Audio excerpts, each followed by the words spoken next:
Hello, and welcome to the Healthy is Happy podcast, the show that helps you get back to the basics of healthy and happy living. We're your hosts. I'm Nellie Ward.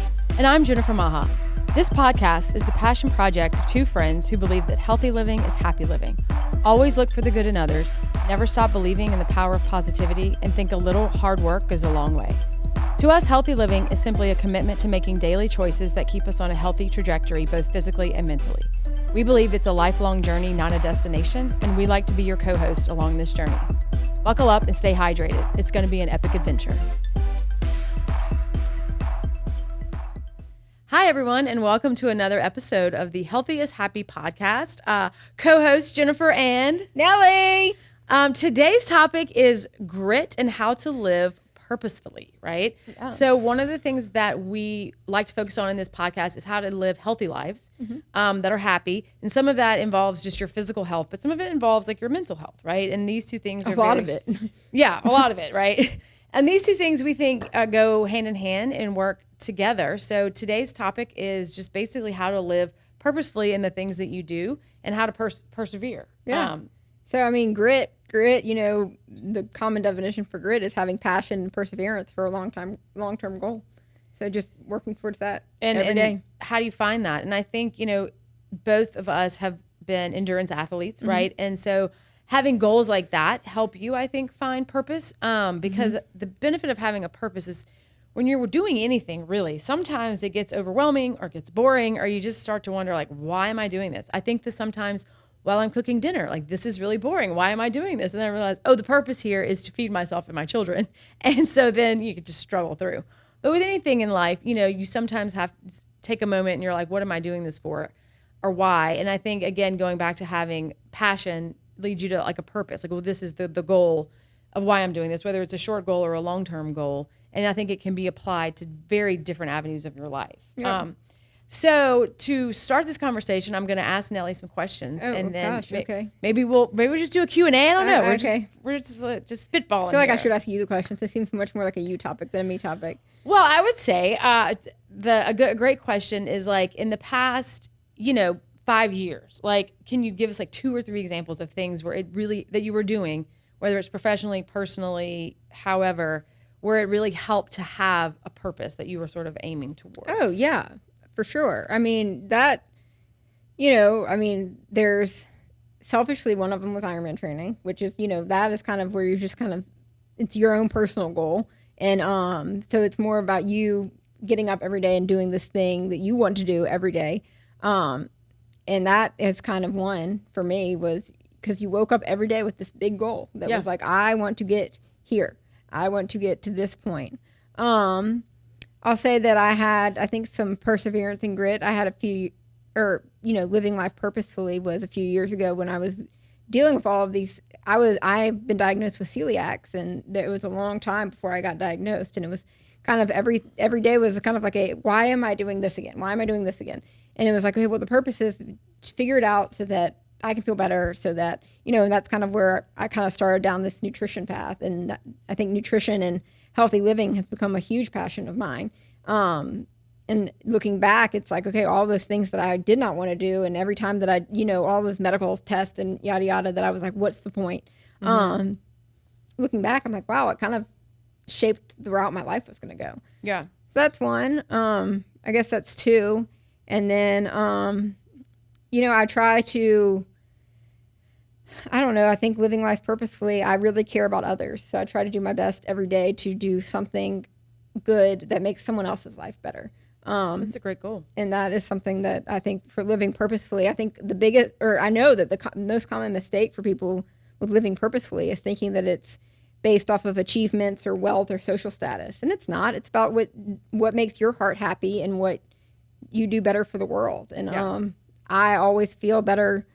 It always makes me happier whenever I do something for someone else. Yeah. I think that's important, right? Yeah. It's to know like what motivates you individually and what your purpose is. What about you? Well, I would say the same thing for Ironman. Yeah. Like when I decided to do that, I knew it was somewhat of a selfish goal, specifically because I'm married and have kids. And like this is something that for the first time ever I was just doing for myself. But it was kind of fun to just be able to focus on something. You need to do things for yourself, you know? Like, yeah. It's important too. And there were days where the workouts were really hard, or it was really hard to try to figure out how to fit them into my schedule. But remembering what that ultimate goal was, and not just the goal. So I don't think when I went to do the first Ironman I ever did, the goal wasn't to just be an Ironman. Like, it had to mean more than that, I think, for me. And to me, it was just proving that I could work really hard for something and accomplish it, right? And I mean, obviously getting to the finish line was important, but along the way, kind of the why that was keeping me going became different, and the purpose became different. And a lot of it was, doing something that a lot of people can't do mentally or physically. And then showing my kids that like hard work pays off and it's worth working hard. And there were a lot of days I thought, this is selfish. Like, I should be, doing something with my kids or my family. And I remember a moment when I finished my first, maybe it's like the second half Ironman I did, but it was the year I did the Ironman. So it was like right before that. I finished a half Ironman and I came home and had a medal and I was unpacking. And my oldest son was, I think, 5 at the time. He's probably 5 at the time.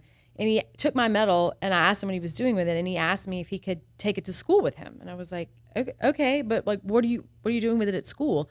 And he said, well, I'm really excited that you did this. And I would like to wear it to school today. And I would like to tell my teachers and all my friends that my mom is an athlete. Yeah. And that was kind of that moment when I realized that while I was doing this a large part for myself, the impact that it was having on other people was important. And knowing that, like, showing my kids again that like working hard and someone's always watching, setting a goal for yourself, whether it's whatever that goal may be, and then teaching them that like you have to set a goal, but then you have to do the work to get there. Was, I think, kind of the purpose of most of that. And like, I'm not a mom, but I can't imagine after becoming a mom that you kind of want to have an identity too that's not just mom. And you want your kids to see you having that identity so that they can grow up and, if you have boys, that their wives can have an identity that's not just mom, and that they also can have identities that's just not just who they are career wise or it's doing something that just it adds more depth to your I guess your character. And I think another thing is this company that we've started. It hasn't been an easy path. It's been a fun path, but there are days that are harder because you have to make decisions and you have to figure out where you're going next. And there've been tears, there've been smiles, there's been more tears. And Nellie and I have a whiteboard in our office, and at the top of it, we kind of wrote like what our purpose is and what our North Star is, and that is to help people live healthy lives. And knowing that like we're talking to different segments of people depending on like what we're doing that day, but that every decision backs up to that. Like when people ask us like, well, how did you get into this, or why are you doing it this way, or what about this? It's like, well, this is our ultimate goal, is to help people facilitate and live healthier and happier lives. So if what this decision makes, leads up to that, then it is definitely worth doing no matter how hard it is. And I think it helps guide us through making decisions. Yeah. And there's been moments where we've had to like stop and pause and reflect and be like, okay, this is the ultimate goal. This here is what we're trying to do. Whatever path that brings us to, like, this is kind of our North Star, our end goal. And that has been, that's kind of been the resilient part of it, where because there have been people, everyone that we've talked to and done everything has been so great, but everyone has their own opinion, and so it's kind of having to stop and reflect and be like, okay, but our North Star right now is that we want to do this, and being resilient to that, like being like, okay, I appreciate that feedback, and that is a great idea, but staying true to what we're trying to do. It keeps you from passion behind it, too. Yeah, and it keeps us from going off course. Yeah. I know as a teacher, I teach college students periodically, and that's something that I try to instill into them is that, when you get to college, so many kids have been on this what's next step. Like, I do this, I do this, I do that, I go to college, I take this class, I take that class. And I get them, as sophomores and juniors a lot, and sometimes seniors. And there's a lot of conversations about like, tell us, what you guys want to do and then how you're going to get there. And so years ago, I used to make my seniors write less of a paper and more of just a bulleted outline because it was more for discussion. But like, what is their ultimate goal in life? Like, what do they want to get out of life? And then they had to come up with the like 5 to 10 steps you had to get there, right? Because I think so many times we make goals or we have dreams, and they could be career-wise, they could be personal, they could be health-wise. And we lose sight of the goal because we forget to write down the steps to get there. Yeah. And so at first, when I first started making my students do that, they were kind of like, what, or is this, first they'd ask, is this for a grade? And I was like, yes, because if it's not for a grade, you won't do it. So it had to be for a grade. But mostly the objective of that was to help them understand that like very soon when they graduate, the world is theirs. They can go do anything. And if you don't really have an idea or some map to follow, you may get lost along the way and get frustrated along the way. Because when there's too many options, you don't know what to choose. And so, we kind of had lots of great conversations about picking, and it doesn't have to be one thing, it can change, but like, let's pick something that we think we want to do. And then let's figure out, how do we get there? Like, what are these necessary steps? And then let's start taking these steps and not wait. Because some of these things you could be doing now and not 5 or 10 years from now. Oh, for sure. Well, I know. And that's so, like, before we started this podcast, we jotted some things down that, like, how to help people live more purposefully. We are not claiming to be experts at living purposefully, but we're all trying our best every day. Yeah. And we're just do trying the best we can. Yeah. Give advice where we've found it to be helpful in our own lives. Yeah. People have helped us figure things out. Yeah. And one of those things is like figuring out what you care about. Like, what is that thing that motivates you and that you really get excited about? And can you incorporate more of that, I think, how to align it into your life. Yeah. Well, again, whether it's personally, whether it's professionally, but the things that make you happy, that make you smile, that make you tell your friends about the thing that you did. Like, what are those things? Like, Nellie is cooking and nutrition. Those are things that you absolutely love. I do love those things. And with me, I think it's being active and playing sports. Like, and anytime someone asks me a question about that, I could go on for hours. And that's how you really care about it. So trying to find things that do give you a purpose and do make it worth showing up for every day. Whether it's a long-term goal or a short-term goal, having a goal, I think, is important, and it helps you stay committed to it. This morning when Nellie and I were discussing what we were going to talk about on the podcast, this topic came up, and I was thinking different, examples we could give. And one of them was like, we both eat fairly healthily. Oh, yeah. I would say Nellie more so than myself, but we both are very conscious about trying to always eat healthy. But that's not the case for everybody, all right? So there's a moment where you decide, okay, I'm going to start eating healthy, but like I would like a snack, and it's like broccoli or potato chips, right? And I think while that is an extreme example, having a purpose, saying I'm going to try to eat broccoli and drink more water and do this so that I can be healthier and feel better, makes broccoli taste better at the onset of switching into a healthier diet than potato chips. But just and understanding, like for people who don't necessarily, we both eat healthy because we know now how it makes us feel so much better and it makes us better people. And I know for me, just it's, I say this all the time to people, food is the quickest form of medicine or the slowest form of poison. And when I eat healthier, I'm happier, I'm less, I have less anxiety, just I perform better in sports and activities. You feel better. Yeah, but people there are people who are, more foodies, and they like to eat out and go eat, especially in South Louisiana, like people love to eat and drink and all of that. So kind of identifying why you want to eat healthier. Is it because the doctor told you need to, or you're going to put them on medication? Is it because, wow, you had a realization like my kids are growing up and I am not living healthy and I want to be here for a long time so that I can see grandkids and, all of the things that life has to offer. So kind of understanding what your reason is behind it helps you stick to it. Makes it a lot easier. Oh, yeah. Absolutely makes it a lot easier. I know that, especially this time of year where it's hot outside, I do love running, and I do love running outside, but it is a lot harder to make myself go for a run because I know how hot it's going to be outside. Yeah. But remembering that, like, I enjoy running, and after because I live at the bottom of the hill, so no matter where I leave and what direction I have to go up a hill, which sometimes is mentally daunting, but knowing that once I get up the hill and into the shade, I'll enjoy it. Yeah. And it's reminding myself, like, what is the purpose? It's to do something healthy for myself. And my go-to is always to go for a run because it's quick and it's easy and it's accessible. But I think if I lost focus of that, I probably wouldn't go for runs the majority of the time because it is very hot outside. You just have to think about the bigger picture.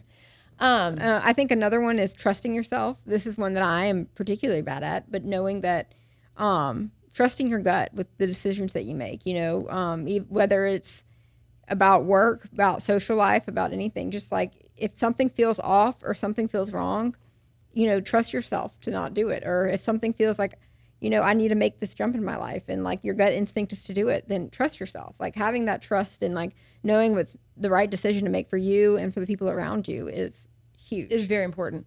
And on that note, like when you do that, right, because making changes is different, but it also sometimes opens you up to finding other people who share the same passions as you, the same purposes as you, which relates to new and different relationships and adventures that like your life kind of goes on in a different way. When I decided to leave my old company and start this with Nellie, that was definitely a trust thing. And it definitely went back to purpose and passion. Yeah. And, I I just knew that it was time to make a change. And I kept saying, well, I'll do it next year. I'll do it next month. And I kept like kind of pushing this down the road because there was never really time to make a change until COVID happened. And then it was a time to do that. And so Nellie and I shared a lot of the same passions and purposes for health, nutrition, wellness. Just being healthier and happier. Wanted to devote more time to doing that and less time to producing events, which is just, while those two things are similar, because one is event-based in a healthy space and the other is just this day-to-day decision making, they were very different. But it was definitely trusting my gut, and then aligning myself with other people who had the same thoughts to sort of see what could come of that. And a lot of wonderful opportunities and adventures have sprung out from that decision. It's been fun. Another one I think is that I know that I've been practicing a lot for the past 2 years is developing positive emotions. There's so many times you can see the negative and you can choose to see the negative, or you can choose to see the positive. Yeah. And so just kind of, resetting your mind, and you have to practice it. You just have to practice this and training your mind to see the good, even in situations where you might, everything, I'm a firm believer in everything happens for a reason. And, just having there's a lot of times in life where you can see the ugly or you can decide to see positive. Yeah. Well, I always tell my kids, attitude dictates outcome. Yep. Because, there are always going to be good things that happen. There's going to be some hurdles you have to overcome. And that's something that I try to practice, but I also try to teach my kids that is like, okay, this happened and it wasn't awesome. So like your attitude, it can get worse, or we can learn something from it, or we can take what we have and grow from it. And that's been a big topic of conversation in our family as my kids grow up. Is that's like a great thing to teach your kids. Your attitude determines the outcome of the situation, whether it's positive or negative. And you can't control your situation, right? Yeah. And you can't control what's happening, but you can control how you react and respond to it. Yeah. And then hopefully grow and learn from it. And that's sometimes it's super easy, and sometimes it is really hard. Oh my gosh, it's still hard. Oh my God, I make mistakes all the time, and I call Maha. I'm like, I'm sorry, I reacted poorly to that. We all do, but I think it's understanding that when life gives you something that's maybe not what you want, and again, there's different extremes of this, but like, what can you take from that and have at least a positive attitude and understanding, like, what can I learn from this? What can I grow from this? And can this lesson that I'm learning now help someone else? Yeah. And that's, I think, something, again, we talk about a lot at work, and then I always try to talk to my kids about that as well, is like, there's always an opportunity to learn and grow, and you have to like realize that and then decide like, next time I'm going to do it better, and here's how I'm going to do it better. I think so. Nellie and I, when we do our podcast, a lot of times we write notes on the whiteboard to kind of guide our conversation. And so one of the things that Nellie wrote down was the common mistake, and we alluded to this earlier, is that a lot of people base their wealth and their success off of, like she said, social status, individual achievements, and things like that. And this goes back to me as a teacher. I would always tell my students it's very helpful at an early age, or really at any age, but to determine what success looks like to you, because in society it is definitely monetarily addressed, or with the status in society, or a title that's attached to your name. But success doesn't have to be dictated to that. Like, you can make your own version of success. Yeah. And the way I always looked at success is when you wake up every morning and you're happy about what is to come of that day, and you're happy with the choices that you've made that led you there, then that is success, right? And yes, it's good to make goals, but like, and I think we can attest to this, sometimes when you achieve your goals, it's like, well, what next, right? And so there is a way that you have to sort of balance what you want to do with what's attainable, and then not always trying to keep going for more and more, but finding out like, where's your happiness, right? Like, what's that plateau where you are very happy with what you're doing. And a lot of times I think it's when you have meaning in your life. Yes. When you're doing something, again, personally or professionally, where you have meaning in your life. And sometimes that's people connecting with other people. Sometimes that's people sharing a gift that they have with other people. Yeah. But it's something that fulfills your needs. Well, yeah, I mean, I know from both of our perspective, starting this company, and we're only in year 2, we both took quite the financial kind setback. of a setback. Let's call it a setback. Neither of us are making what we used to make, but I think we're both a lot happier. I mean, I'm speaking for myself. I know I am. Yeah. And it was just a switch in perspective. Yeah. To be able to look at it that way and be able to, again, define success is connecting with people and making an impact in people's lives. Sure. I was on a phone call this morning with someone, and we were talking about the app technology side of our company. And it's funny because he coaches track and cross country for his child's middle school team. And he said that, he often tells the kids and the parents of the athletes he coaches that those are the happiest moments of his day because he truly cares about it. And he likes connecting with kids and sharing his love of running with other people and seeing how it impacts their life. And that's interesting because I think most people find that because there's purpose in that. And like that is something that you look forward to. It makes you happy. Even again, if it's not career, I mean, he doesn't get paid to be a coach. He's not trying to be an Olympic coach. He's just giving a talent that he has to someone else. And in doing that, finds a purpose that makes it so much more enjoyable than a lot of the other stuff we do every day. Oh my gosh. Yeah. Like I know one of the things I wrote on the board was empowering others. And, I come at this from, I'm not trying to preach anyone on, what type of religion you should follow or anything like that. But I was in church a few weeks ago and they were talking about this. And I think we can all agree, no matter what religion you are, that we weren't put on this earth to judge other people. We were put on this earth to kind of be there for one another and, instill community and help each other out. Like I know for me, I really try not to gossip. And, because no one, at the end of the day, no one's happier from gossip. No. And it's not my life. It's not up to me to judge another person. I don't know what that person's going through. I don't know their life, and there is nothing coming out of me judging that person. But if we can just be there for one another and kind of empower each other to do better and be better every day. And so I think listening to each other is important because I think so many times in life, everyone gets wrapped up in their own microcosm of like drama and stress. And we all do this every day. Oh yeah. And that when we're, it's sitting part with of being other human. people, Like it's just, people do it, We're not listening to what they're saying. And I think taking time to really reach out to people you love and you care and listen to them and helping them find their purpose. And if they found it, then how can you help them do more with it? There's a lady in my neighborhood who lives right down the street from me. Her name's Jamie. Her husband, Ben, was on our show. Oh, yeah. And Jamie decided she wanted to start like a women's Bible group. And so she did that. And she's brought a lot of women into the group. And everyone, if there's a way that we can help her, whether it's finding resources or helping lead a discussion, a lot of people have stepped up to do that because Jamie found a purpose in doing this and has also tapped other people to find a purpose in doing this. And again, it's just something that feeds this group of women. It feeds their soul, right? And like I know when you and I were doing run groups with kids, like that was something that we were kind of doing it because it fed just that purpose, the need to have a purpose in our life. Absolutely. And then to give these kids a purpose in their life. Because those kids all bonded together and they all of a sudden had a purpose to help each other, to run with each other, to be friends with each other. And like that was contagious. Oh yeah. I mean, we challenge everyone listening to this podcast to, this week, do one thing that is better for someone else than it is better for you, and you will be happier that you did it. I promise. Definitely, 100%. So some other bullet points that we have here. So Nellie covered like empowering others, and one of them is another bullet point is just letting go of failure. Yeah, and being content. Failure is something that we're always going to face. Every moment of, not every moment, but like every day you fail at something, right? Or something doesn't go the way you should, but it's also the biggest opportunity to learn. And that goes back to attitude, right? Absolutely. Like if you embrace like, man, I did this and this did not go well, but how can we learn from it and let go of the negative side of it, but turn it into a positive? Yeah. That's really important because so many people look at things as like either good or bad when really most things are gray. Yes. It just depends on the attitude that you both bring to it, and then leave with it helps define what you're going to do next with it. No, and failure's hard. Failure's hard for everyone, and it's always going to be hard. But it's kind of learning from failure to kind of be content with where you are and figure out what's next and what way you can go from there. Because there's always going to be, whether it's a door or a window, something is going to open up from something.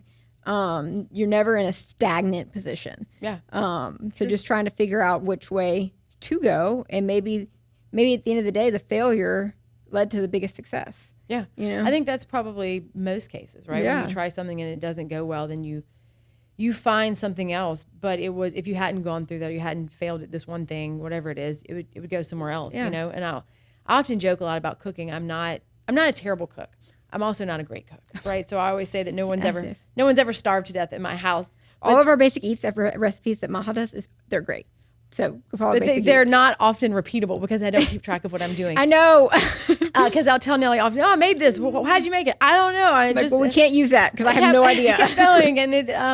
But it is funny because there's a lot of times my kids will come up and ask me, what's for dinner? And I got to a point where I stopped telling them what I'm cooking because the utter look of disappointment on their face, like prior to even tasting this, it caused me to feel like a failure. And so then it was just, So now I don't tell them. I often just either make something up that isn't real, or I tell them I don't know yet, right? So I'm hoping to surprise everyone with something delicious. And it doesn't often go that way. But I've learned how to make some pretty good things from making some things that tasted really And your kids terrible. eat every day. Every day They haven't eat, starved you know? yet. And that's definitely sort of a truth thing. Is like, well, that didn't taste good. Like next time, let's not do that. Let's try something else. Yeah, well, and then I think the last bullet point we put for, how to live more purposefully is to live in the moment. Yeah. And not live for the Appreciate future. the small things. Yeah, because I know personally I got very caught up for many, many years in just looking to the next thing that I was doing. And I think a big part of that was the job I had. I worked in marketing for events. And so we were always talking about A year ahead of time. right? Which somehow just mentally gave me anxiety. And we were always talking about the next event, right? So it was like in 3 weeks and 4 weeks and a month and a year. And so I had a hard time like understanding my day-to-day life because so much of my work life was projecting things into the future, and it started to negatively impact my ability to live in a moment, right? And whenever I was trying to do something not related to work, I was mentally thinking about work and thinking about next year and this and that and the other. And during COVID, when I couldn't really do that anymore, I had to sort of retrain my brain to just accept that I am in this moment. This is what I'm doing, and I'm not doing anything else. And I'm going to enjoy this more. And that has been incredibly helpful to sort of find perspective in doing that and finding purpose in doing that, is letting go of that, like what's next. Yeah. And knowing that there's always things next. Like we started 2 companies. We definitely have milestones in what's next. But also knowing that in this moment, we're in this podcast here, enjoying just chit-chatting with each other and hopefully a few, maybe 5 I know. I mean, we viewers. haven't even caught up in like 2 days. 2 days. 2 days. Yeah, so I think that we, close this out with some key bullet points. To develop grit, you need to practice it some more, and then keep practicing every day. Yeah, and don't give up. Like whenever you fail or something goes the way you hadn't planned, maybe be open to the lesson or what it is you can see in that moment that shifts your perspective and brings new information into your life that helps you make better decisions, or just opens you up to new opportunities that you weren't aware of prior to that. Yeah, so don't give up. Like Maha said, connect with your passion and try to do something this week that is purely for someone else and not for you. And I think that's it. Yeah. I think that's the end of our podcast, guys. I think that's it. Do we have a joke? Oh, sure. We always have a joke. What did the chicken say to the scrambled egg? I know the answer to this, so I'm going to say I don't know, Nellie. Crazy mixed up kids. That one goes out. That's a shout out to my dad. That's his joke. It's been his joke forever. So this is not related to that, but my kids have experienced Aunt Nellie jokes for a significant period of time. So they said at some major key milestones in Nellie's life is like when she gets married or has a baby, or when her life is over, at the end of her life, if they are still around at all of these moments, they would like to be present to read jokes in her honor at all of the key moments in her life. And so they've started compiling a list of jokes that they would like to read at some of these key moments. Your retirement party, they would also like to read jokes at your retirement Brooks party. and Ridge are the 2 youngest people in my life right now that mean the most. So I expect them to be the ones at the funeral that are like, reading let jokes. me tell you about this lady. So, all right, guys. Well, thanks for tuning in to another episode that wraps up our episode about grit and how to live a purposeful life. Stay tuned for more interesting content. What was that? From the Healthy is Happy podcast. Thanks for joining us for this episode of the Healthy is Happy podcast. You can follow us on Facebook at Basic Living BR, Instagram for all things healthy and happy living at Basic Living BR, and for more nutrition-focused content, follow us on Instagram at _basic_eats.